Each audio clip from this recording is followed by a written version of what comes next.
Good evening. Jake, you're there, man. Jake. Oh, hi, Professor. How you doing? Good. I'm glad it's working tonight. I know, right? Sarah. How's Cora, Sarah? Good. Cora's your life, right? I just got back from volunteering. Fantastic.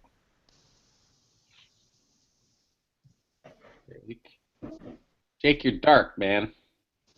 I know. Sarah's dark too. Everybody's dark.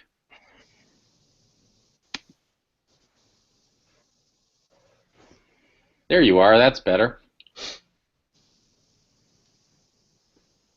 Well, you guys picked a great night to come because we have a lot of fun stuff to do, Yeah. like giving out the answers to the exam and all kinds of other things. You guys deserve it, right? Yeah.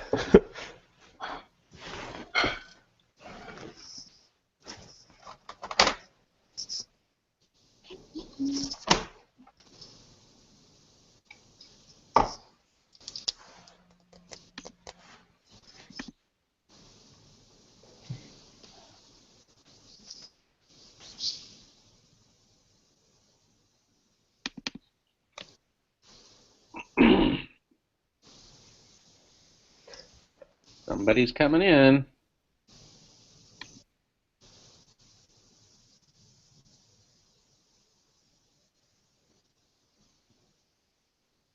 Hey, Amanda, is that you?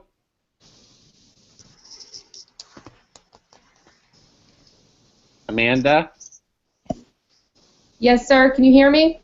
I can. You were showing us a great picture of your ceiling for a few minutes there.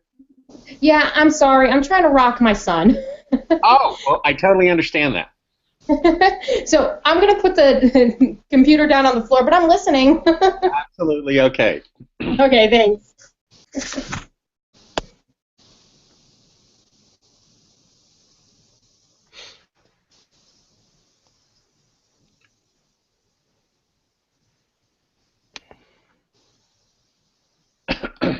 Well, I finished making the exam today, so at least I have a clue. It's always better that way when I know what it's going to be when you guys ask questions. 6 essays, 1,000 multiple choice.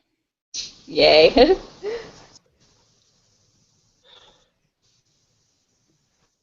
Jake, you're supposed to be freaking out here.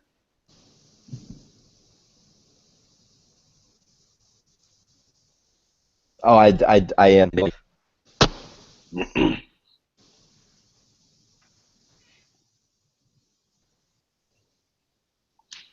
How old is your son, Amanda?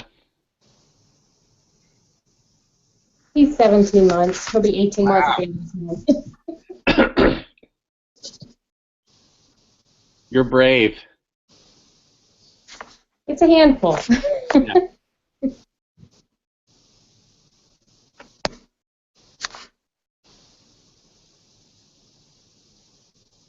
Well, in 2 more minutes, we'll get started.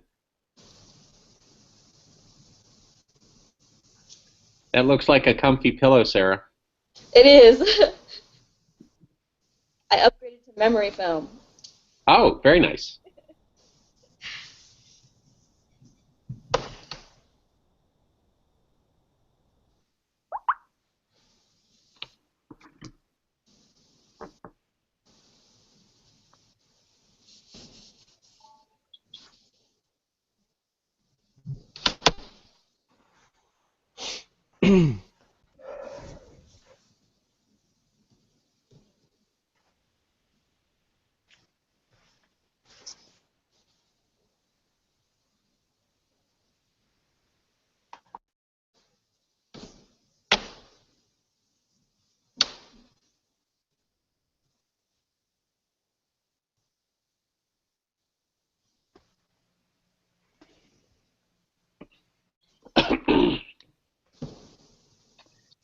Well,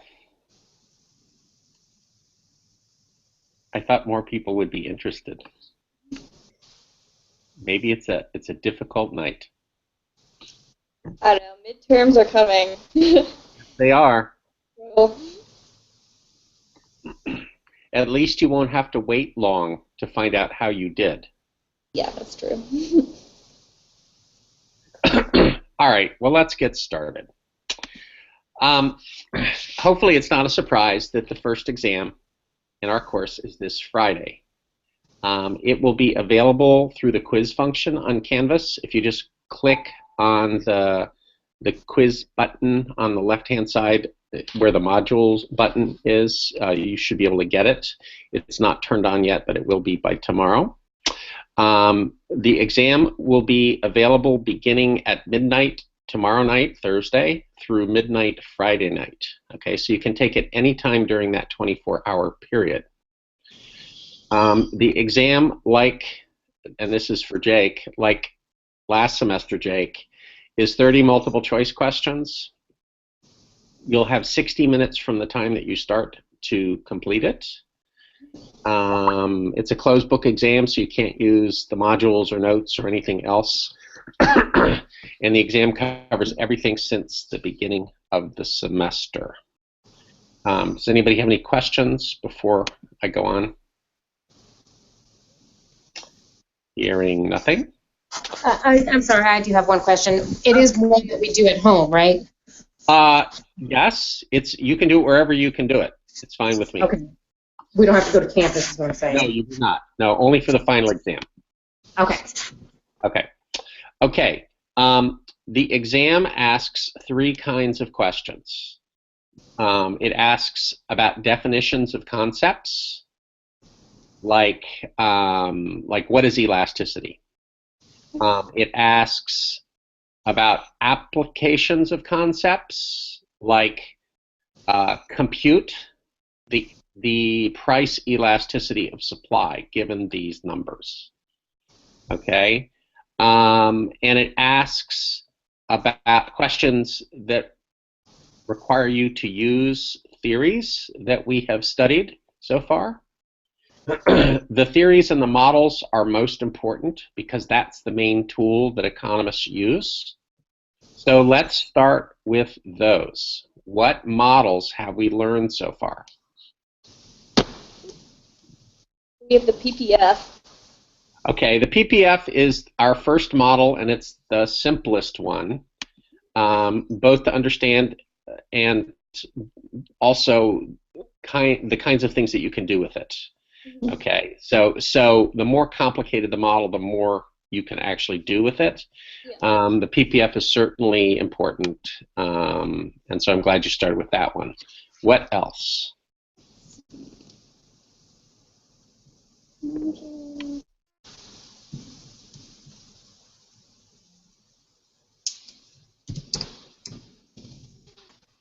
Well, you have the utility ones. Yeah, that's what microeconomists call the theory of consumer behavior. Basically, the idea is figuring out how much, not how much, figuring out what people spend their budget on. Okay, and we can talk more about that in a few minutes. Megan, hey Megan. Megan is here or not here. Megan, hey Megan. Megan, roll Tide. Gosh, she really can't hear me. Okay. Welcome back, Jake. Okay. And what other models have we learned?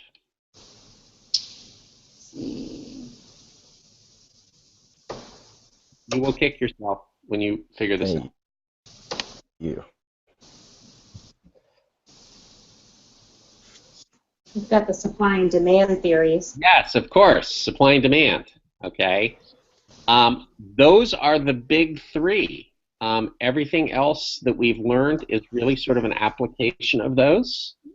So those are the ones you need to really, really, really understand. Okay. One thing that I will point out is economists tend to use models that have equilibrium in them. Equilibrium is a useful feature because it explains where you're going to end up in the model, either where you are or where you're headed to, right? So we have market equilibrium in the theory of supply and demand with an equilibrium price and an equilibrium quantity, right? We also have equilibrium in the utility models too. All right. Okay. Wi-Fi problems. All right. Glad you're back, Jake. So if you know how to use the PPF and the supply and demand models and the theory of consumer behavior, that right there is about half the exam. Okay, so really, really, really important to know those things. Okay, what I did is I basically looked through the modules and I split up the exam into 4 kind of groups, each one corresponding to a different set of modules, basically the topics in the course outline. So there's the introductory stuff, there's supply and demand, there's there's the utility stuff, and I'm trying to forget what number 4 is. Let me go back and look carefully here.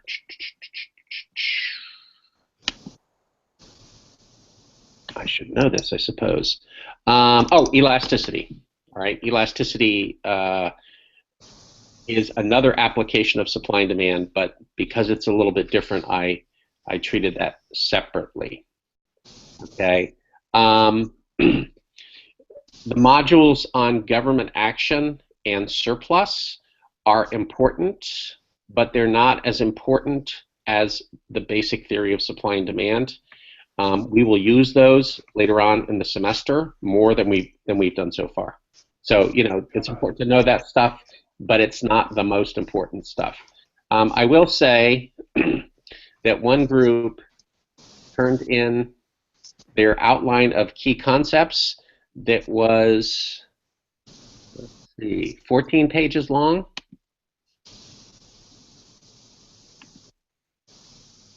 This is where you say, wow, that's overkill.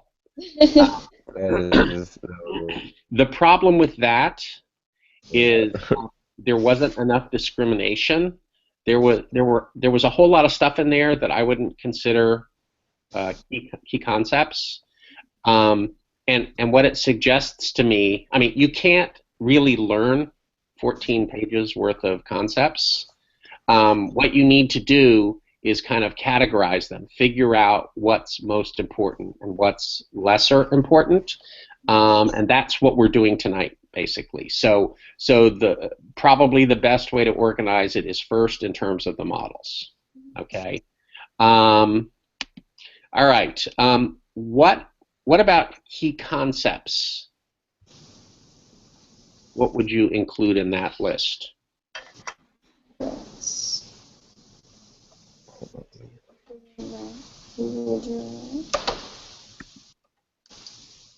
Hey, Amanda. Sorry. No, it's okay. Sorry, that's fine. That's fine. That's what 17-month-olds do, Megan, can you hear at all? Yeah, I can now. Oh, okay, good. Got it. So Megan, what's one key concept? Didn't you just name everything on the test? The supply and demand factors. It's a key concept. Okay. Surplus. Well, what are you asking? Well, I guess what I'm really asking is what concepts, what are some key concepts that are different from what we've already talked about, which is the theory, supply and demand and utility and that sort of thing. I mean, marginal utility and all that. But Okay. What I would say is the key concept there is the difference between marginal and total. Right? okay. This whole idea of marginal decision making, that if you want to optimize, if you want to get the most possible, then you want to think about, say, your purchases one item at a time. So you don't say to yourself, do I want 7 slices of pizza? What you say is, how much utility will I get for each slice? So you think about it one at a time. like studying for this exam, you wouldn't say, I think I need to study 14 hours for this exam. Rather, you want to think about each hour that you study, how valuable is it? I will tell you, and I'm sure you already know this, that if you planned on studying for the 14 hours immediately before taking the exam, the last couple of hours probably would not be very useful to you, and in fact, they might be to your detriment because you really need to rest too. See? So it's a question of balance. So marginal stuff is all about balance, okay? And we're going to be doing this over and over through the semester. There are concepts that you can measure in a bunch of different ways, and the first distinction is between total and between marginal, right? So marginal utility is what? How is marginal utility related to total utility? Marginal is the extra benefit, and then total is just all of it, like all the utility you get from it. Total is cumulative. Right. And marginal is the utility with each slice of pizza, right? Right. So, Okay. all right. Sarah, you're looking a little pensive there. Makes me nervous. No, I have this split screen. Oh, okay. Good. I don't mind thinking. I actually encourage that. I just don't know you well enough to be able to tell the difference right now. Okay. Other key concepts. What would you say? Professor, you said be a main focus, but will the difference between the graphs of consumer surplus and producer surplus be on there with equilibrium in the middle and what's that other it's like losing money on the graph. You know what graph I'm talking about? Loss. The deadweight loss. Okay. There's not a lot on there on this exam about surplus. Yes. And the reason why is when we get into the theory of the firm and different kinds of market structures like monopoly versus perfect competition, that is a straight, the surpluses idea are straightforward applications of those market structures. So that's something that we're going to use later in the course, not so much right now. So it's kind of like you learned the tool, but we're not really going to use much of it. Is that? Yeah. Okay, Sarah, how about a concept from you? I put opportunity cost on there. Great answer. Opportunity cost is the thing that most people remember from a Principles of Economics class 5 years after they take it. Yep. Okay, so not only do you need to know what the definition is, but you really need to understand the concept. I don't know if you guys are aware, but in Virginia, there is a K-12 economics curriculum. And when my oldest son was in 2nd grade, his teacher knew I was an economist, and she asked me to come in and teach the whole 2nd grade economics. And it basically corresponded to the first week of our class. So it wasn't that hard. But actually the hard part was thinking about how to translate this all down to the level of 2nd graders. Okay. So what I ended up saying with opportunity cost is, have you guys ever been invited to 2 birthday parties on the same day? And they said yes. And I said, okay, you decided to go to one. The one you missed is the opportunity cost of going to the one. And they all got that, so that made sense to them.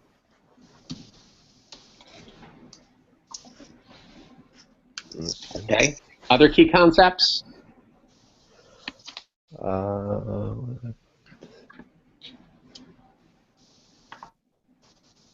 Great.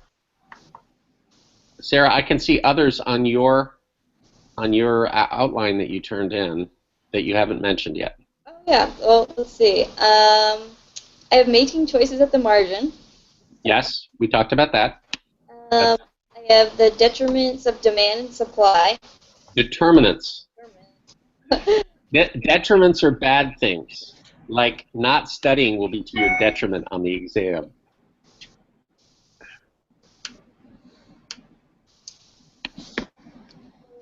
Equilibrium, price, and quantity. Yes. Price ceilings and price floors. Yep. Price elasticity of demand and supply. Yeah, elasticity is a good concept, and price elasticities on the demand and the supply side are important. You know, pretty much everything, each of the determinants of demand or supply, in principle, has an elasticity, right? So there's an income elasticity of demand. There's a price of a substitute elasticity of demand, you know. So I could go crazy coming up with weird elasticity to test your understanding of the basic concept. Let's see, Amanda, you had the pretty diagrams in yours. There's one key concept that none of you have mentioned, though it showed up on both of your outlines. Midpoint analysis. I'm sorry? Midpoint analysis. You cut out on me there, sorry. Midpoint analysis. What analysis? Midpoint. Oh, midpoint, no. That's not a key concept. That's kind of a technique. It's math. Okay. Come on, Megan. Help us What's out. up? What's a key concept from last semester and this semester that nobody's mentioned yet? Production possibility frontier? No, No. we did that one earlier before you came in. Oh, all right. From last semester too? Yes, so it's in the introductory material. Is it scarcity? Is that what you're looking for? No. Easy, like, I don't know. You're The thing about, I mean, scarcity is an important idea. It's kind of the basis for all economics, except that it's kind of like the air. Once you admit that it's there, once you acknowledge that it's there, you don't do anything else with it explicitly. right. Are you talking about positive and normative statements? Is that what Yeah, you're looking for? that's the one. Okay. So Sarah, what's positive and normative decision making? What's that mean? Do you remember? Oh yeah. I think positive is the one where it's based off fact and normative is based off opinion. Exactly. Okay, so I could ask you a question, give you a series of statements and say which of these is positive or which of these is normative, and you just have to figure that out. You know, Greenlaw is the best econ teacher. Is that positive or normative? Normal. Yes, it is. Definitely positive. Okay. Toddlers are exhausting to their parents. I don't even think I can answer that one. Yeah, well, it's definitely positive. Oh, and you have no idea. It's only going to get more exciting for the next couple of years here. Looking forward to it. And then they give you a rest. You know, from like 4 to 10, kids are sweet and lots of fun to be around. And then once they hit adolescence, it gets crazy again. I'm sure you guys were all wonderful to your parents when you were teenagers, but not always the case. All right, let me see if there's anything else that you really need to know.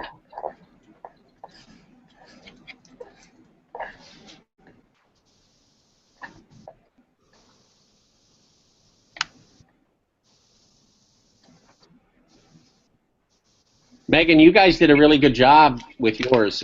It's pretty concise. Thank you.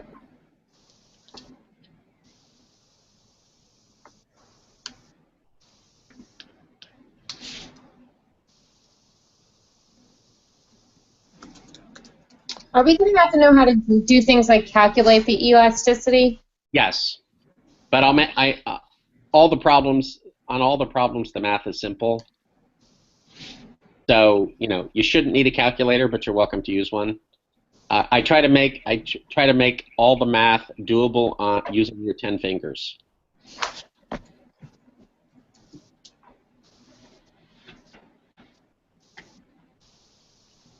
What other questions do you have? Is there going to be a short answer? There is an extra credit question. It's question 31, and that's an open-ended question, so you can actually write stuff, but it's not a lot of writing. Okay. You know, it's something like, who's your favorite econ teacher, fill in the blank. It's an easy question. I mean, it's a question that everyone should know the answer to. Okay. All right. And I'm sorry, I believe you said it in the beginning, but you said it is closed note, closed book. Correct. Yeah, it is. It's a closed book exam. Hey, Megan, what are the party decorations on your ceiling? It was my birthday last week, so my suite mates decorated. Oh, that's fantastic. So. You survived. Survived, what do you mean? You survived the party. It wasn't a party, I came back from cheer, and they just kind of said surprise, and then I went to bed. So. Wow, what an exciting life you live. Yeah, definitely. Professor Greenwald, did you say we didn't really need to focus on studying for the surplus stuff and the government action? I said you don't need to spend a lot of time on the surplus stuff. Okay. The government action stuff is really kind of a straightforward application of supply and demand. So if you understand supply and demand, then you need to know what a price ceiling is and what a price floor is. But once you understand that, it's very straightforward. So, so you know, don't beat yourself up over that. Okay. Is there going to be, like, check all the options that apply? No. These are multiple choice questions rather than multiple select, so there's one right answer for each one. I thought I'd make it a little bit easier that way. Okay. You said the best way to study is just go over the modules and, like, the kind of, like... Yeah, I would start with your outline, basically, because your outlines looked really good. Make sure you understand the models. Think about what would cause a change, what would cause the curve to shift, okay?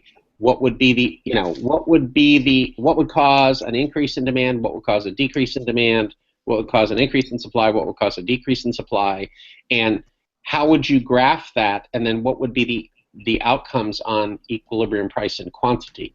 You don't have to draw the graphs, but usually I find it useful to do that. So like people lots of times they'll draw it in the margins or something like that. Well, you don't have margins on this, but you're welcome to draw them out on a sheet of paper and use that as part of your answer. So are the answers kind of be like the ones on the last homework assignment that we did with the... Yes. Yep. Know that information that we wrote out? Yeah, right. So there is a big supply and demand problem where one thing happens and then another thing happens and then you put them all together and decide what's going to happen.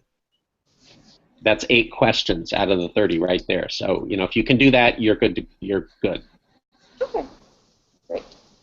There's also a big utility problem where I say, you have this much money to spend. You can spend it on these products. Here are the prices of the products. What should you buy first?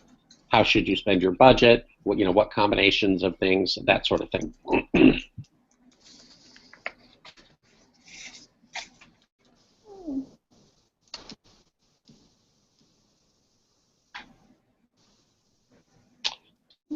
Any other questions?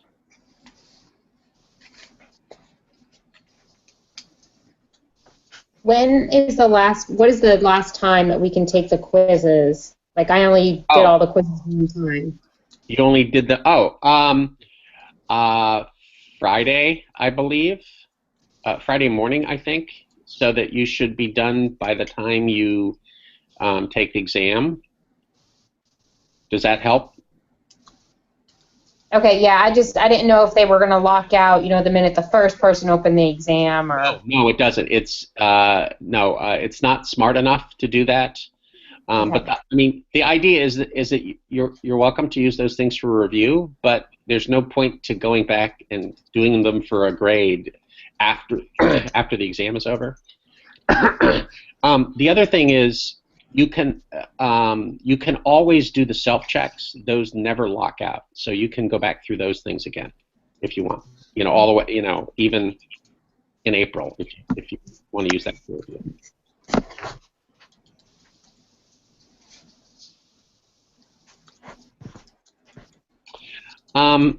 Okay, well, if you guys don't have any more questions, I will let you go. Just for your information, I'm going to be spending tomorrow sitting at my kitchen table like I am now, doing various work. So if you have questions or something, feel free to reach out to me by Twitter or email or call me or whatever you want, and I'm happy to help you. All right. Thank you so much. All right. All right. Thanks for coming. Yep. Bye-bye.